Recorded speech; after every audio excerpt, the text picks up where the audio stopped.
kar mi prijavljamo pač v okviru ustvarjalne Evrope, vedno odraža del tega, kar tako že počnemo. Smo usmerjeni, bi rekla, bolj v špansko tržišče, se pravi špansko govorno področje, in smo usmerjeni v bistvu v manjše literature in manjše jezike, ki bivajo skupaj s španščino, ne.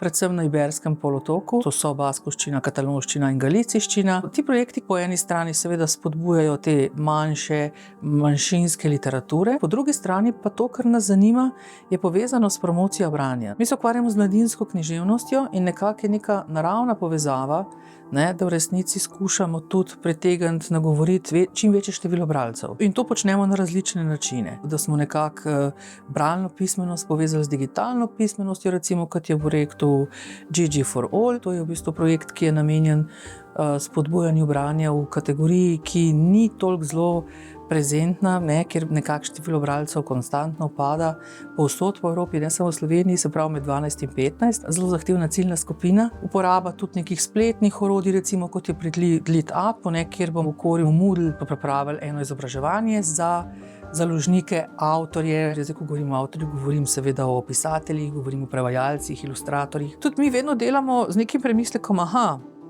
mi pač pri svojem delu delamo to, tukaj smo naleteli na neke izzive, s pomočjo teh sredstev, ki jih dobimo, bomo mi pač te izzive nekako se z njimi skušali soočiti, ne? In potem dejansko to lahko tudi vkomponiramo to, kar mi počnemo. A veste, mi se v bistvu lahko dejansko s pomočjo teh sredstev razvijamo. To, da ti deluješ v enem mednarodnem okolju, pomeni seveda neke čisto nove izkušnje. Pomeni seveda včasih tudi kakšne kulturne šoke, kakšne izzive, ne? Ampak to je vse, se mi zdi zelo zanimivo in zelo fino. Hkrati pa seveda vedno znova, v bistvu, ko izmenjuješ ene izkušnje v mednarodnem prostoru, se lahko ogromno nekih stvari naučiš. Včasih so bili recimo te prevodni projekti samo to, da si ti izbral pač knjige, ki si želel prevesti in si seveda pol jih promoviral in skratka nekako umestil v en prostor, ne?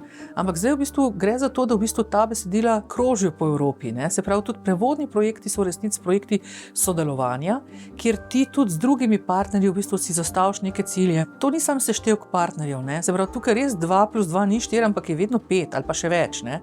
In to je tisto, kar pravzaprav prinesejo te projekti. Knjige, ki jih mi tiskamo, so prilagojene bralcem z disleksijo.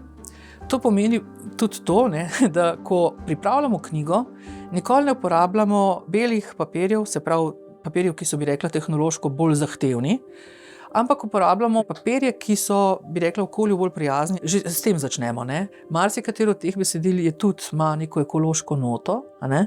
To je tudi ena taka pomembna stvar, ampak mogoče je pomembno tudi to zavedanje, ne. Se pravi, če izdajamo dobre knjige za otroke, potem se mi zdi, da mora biti nekako to z roko v roki, z neko zavestjo, ne, da v bistvu ta svet, na katerem živimo, ne, nekako moramo zapustiti zanamcem tudi v eni kakovostni obliki, ne, se pravi v bistvu, da bo tudi oni imeli neko kakovostno življenje, ne.